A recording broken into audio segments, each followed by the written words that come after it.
वेंगसरकर विराट की बैटिंग से इतना प्रभावित हुए कि उसे अगस्त 2008 में होने वाली वनडे सीरीज के लिए चुन लिया। मुझे जो चीज सबसे पहले प्रभावित कर गई वो थी ऑस्ट्रेलियन पिच पर विराट की शॉर्ट बॉल को खेलने की सहजता।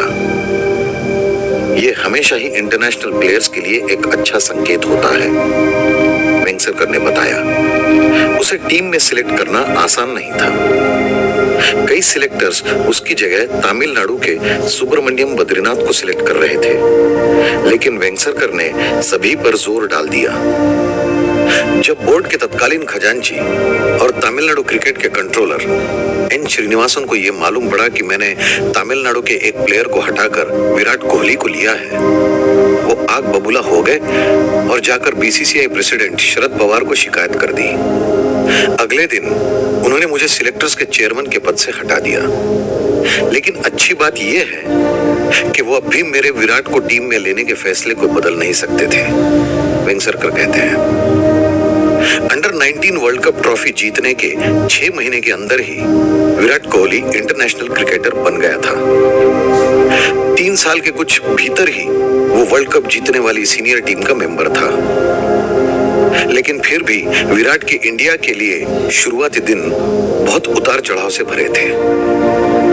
एक नए लड़के के अंदर चल रहे तूफान को हर कोई देख सकता था। विराट की पहली बड़ी सीरीज मुंबई में हुए 26-11 के हमले की वजह से बीच में ही रुक गई थी। मैं पहले 5 मैचों के लिए रिजर्व में रखा गया था, लेकिन मुझसे कहा गया था कि आखिरी 2 मैचों में मुझे खिलाया जाएगा।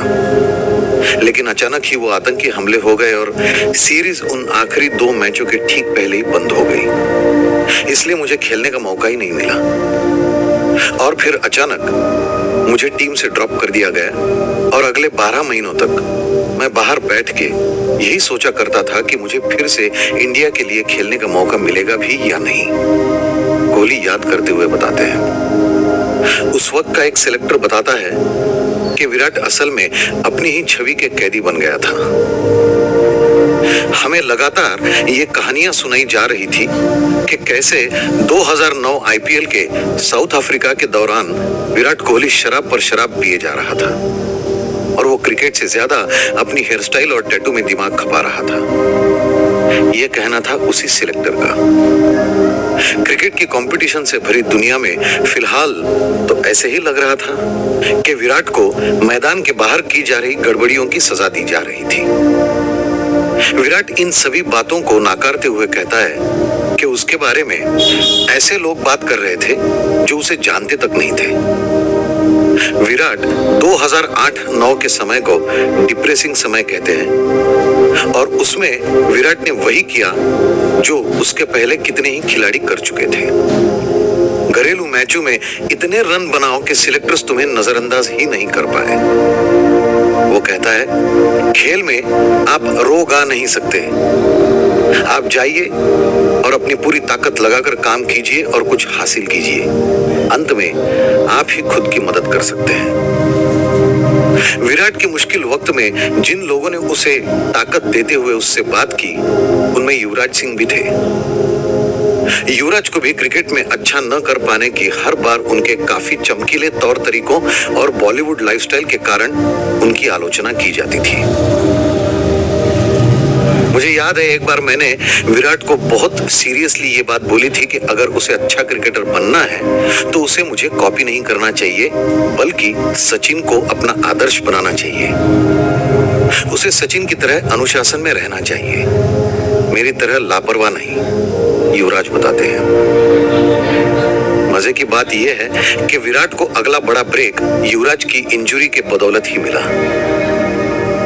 2009 में साउथ अफ्रीका में खेली जा रही थी चैंपियंस ट्रॉफी, उसके लिए जब मैं बेंगलोर के कैंप में प्रैक्टिस कर रहा था, मुझे बताया गया था कि मैं अपना पासपोर्ट और बैग तैयार रखूं। वहां से मैं सीधे साउथ अफ्रीका पहुंचा। पहुंचते ही एक दिन प्रैक्टिस की और पाकिस्तान के खिलाफ मैच खेलने लगा, जिसमें मैंने मात्र 16 रन बनाए और खराब शॉट की वजह से आउट हो गया। हम वो मैच हार गए और मैंने स्टैंड्स में दोनों देशों के फैंस को आपस में लड़ते देखा। मैं डिप्रेस हो गया और पूरी रात सो नहीं पाया। मैं MS यानी धोनी के पास गया और उसे बताया कि मैं 1 साल इंडिया के लिए न खेलने की वजह से प्रेशर में था और अब पाकिस्तान के खिलाफ इतनी जल्दी आउट हो गया था।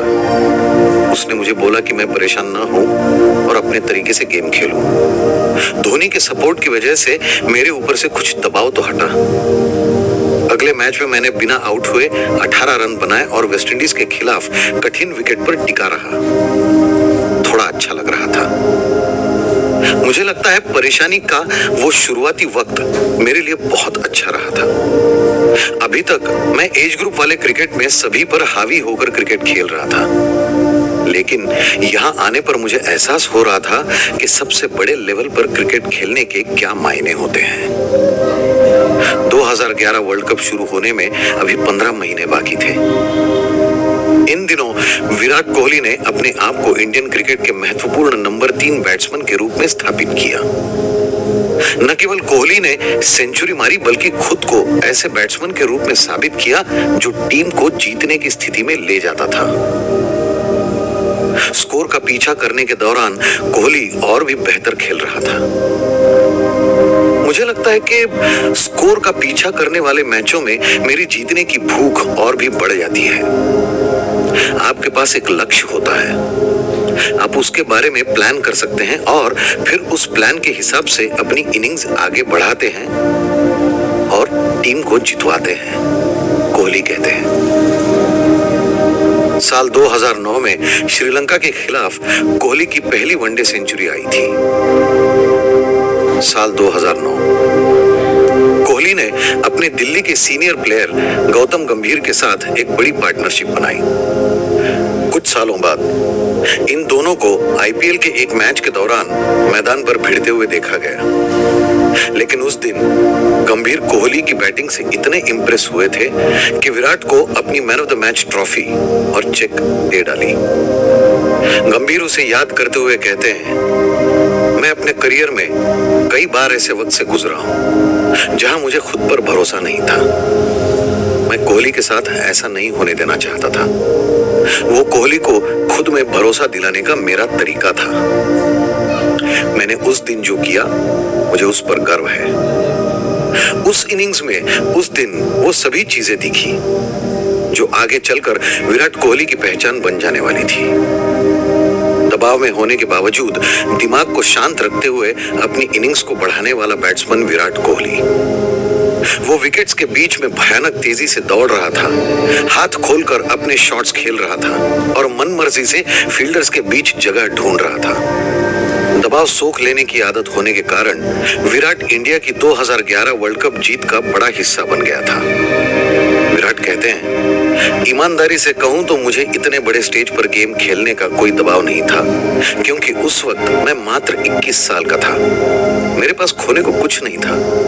मुझे मालूम था कि मेरे पास आगे भी समय होगा और वो मेरा आखिरी वर्ल्ड कप नहीं था। हाँ, मैं बहुत अच्छा करना चाहता